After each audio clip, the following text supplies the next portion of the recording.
So we tried to put in place a system that would deal with it.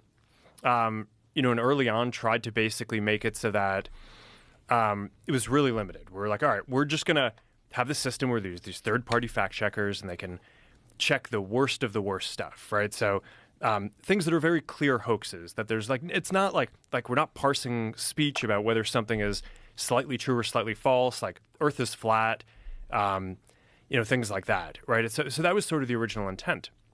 We put in place the system, and it just sort of veered from there. I think to some degree, it's because some of the people whose job is to do fact checking, a lot of their industry is focused on political fact checking. So they just kind of veered in that direction. And we kept on trying to basically get it to be what we had originally intended, which is just, it's not, the point isn't to judge people's opinions. It's to provide this layer to kind of help fact check some of the stuff that seems the most extreme. But it just, it was just never accepted by people broadly. I think people just felt like the fact checkers were too biased. Mm-hmm.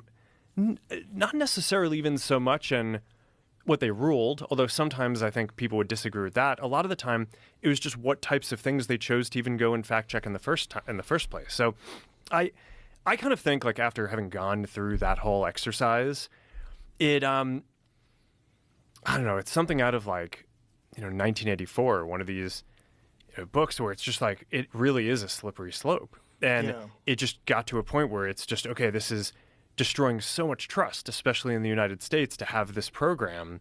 And I guess it was probably about a few years that I really started coming to the conclusion that we were going to need to change something about that.